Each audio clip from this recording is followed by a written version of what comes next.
age. So it's great to be able to talk to you about the upcoming Isle of Wight Story Festival, which is occurring between the 16th and 18th of next month in February. Children and families will be invited to see all sorts of guests giving all sorts of talk, live music and other activities as well. And one of the organisers, and indeed children's writer and illustrator herself, Jules Marriner, joins me on Zoom to talk about it. Morning, Jules. Hello, Pat. How are you doing? All right. Lovely to see you. You were telling me off air a moment ago there's a big team of people organising the festival this year. Is it a large undertaking?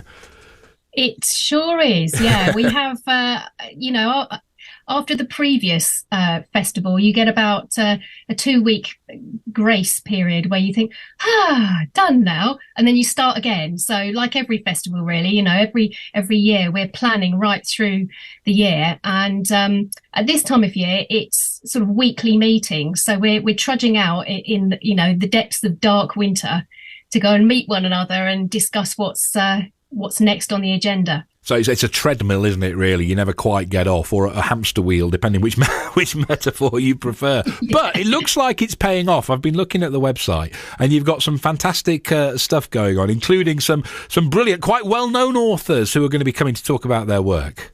Indeed, yeah. So we've got Simon Farnaby, who I know you like ghosts because I've heard you talking about the series before. Love it. And I love it as well. So he's also written some, I think he's on his 3rd children's book, and they are very, very funny. He has now sold out, predictably. Yes.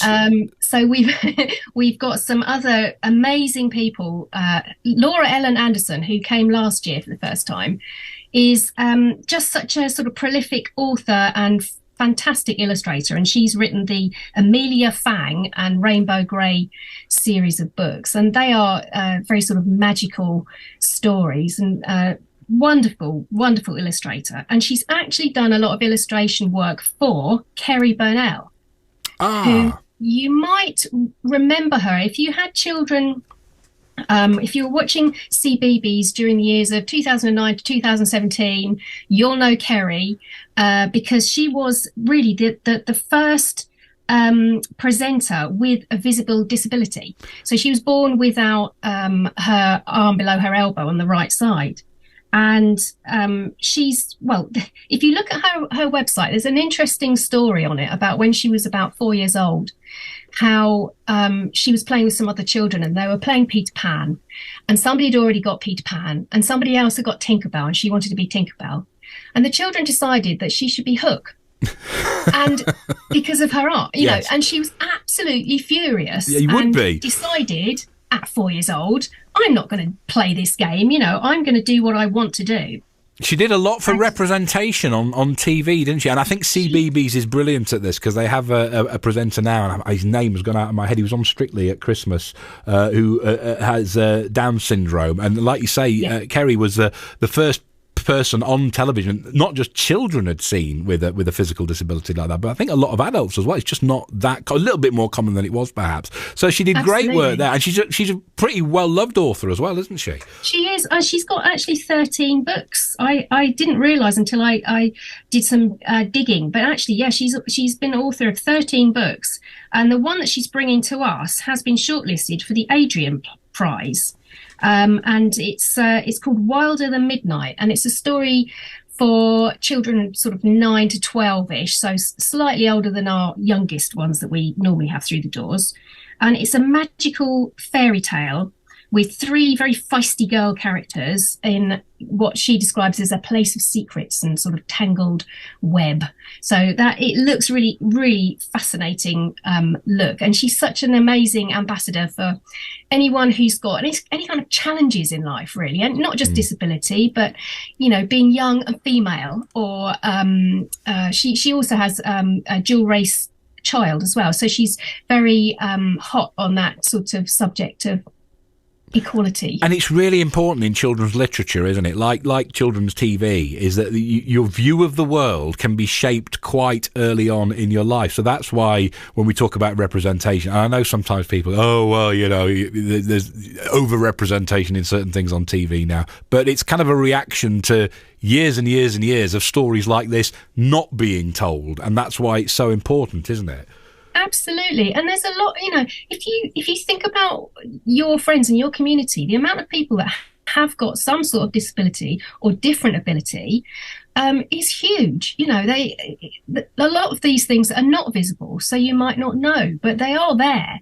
And it just so happens that with Kerry, it's fairly obvious when you see her what her different ability is. And I think her way of reaching out to young people and children and women and men is amazing. The way she can communicate that. That's going to be one to see. It's all at the Key Arts Centre, isn't it, in Newport? Is that right? Yes, it's at Key Arts, which is a lovely venue. And this time, for the first year, we've actually put on a third day, which is the Thursday. So it's the first day of the festival, the 16th, which is aimed at over 12s. So we've put on things for older young adults before, but we just wanted to give people a day of their own. So it starts a bit later, it goes on a bit later. There's live acoustic music, there's Dungeons and Dragons, there's wordsmithing, there's junk modelling, there's theatre that's appropriate for that age group, and there's just so much for young people to do. And then on the Friday and the Saturday, and this is during half term, that's when we have the younger ones, and that's where I start getting very excited. Well, I need to ask you about the House on Hare Hill, Jules, one of your fantastic written and illustrated books that you've done, which is described as bunny-tastic fun. I think that there's going to be a very excited young audience for this. Oh, I hope so. We're going to make some bunny ears. It's going to be great. I want to see as many people wearing bunny ears as I can possibly find in Newport on that day. So yeah, it's going to be great fun. It's a story about a hare who goes out for a walk, gets lost, and finds something she wasn't expecting to find, and it might come in the shape of perhaps the 14th of February, a bit of Valentine's love, and she finds the love of her life. And they do lots of sports together. Oh, wonderful. It's going to be, if people will be wondering why there is bunny ears in the centre of Newport in that particular day in February. So now you know that you're pre-warned about that. I knew Simon Farnaby would sell out, by the way, Jules, because he's now probably the most famous footman in Britain after being in that sketch with Her Majesty the Queen Anne Paddington at the Platinum Jubilee. If people don't know who he is, as well as Julian the MP in Ghost. Two amazing treasures, Paddington and the Queen all in one go. You don't get a lot better than that. iwstoryfestival.com is where people can go and have a look online and find out more about tickets. iwstoryfestival.com, 16th, 17th and 18th of February. Jules, good luck with it, and thanks for coming on to talk about it. I hope it goes really well. Thank you, Pat. That's Jules Marriner on BBC Radio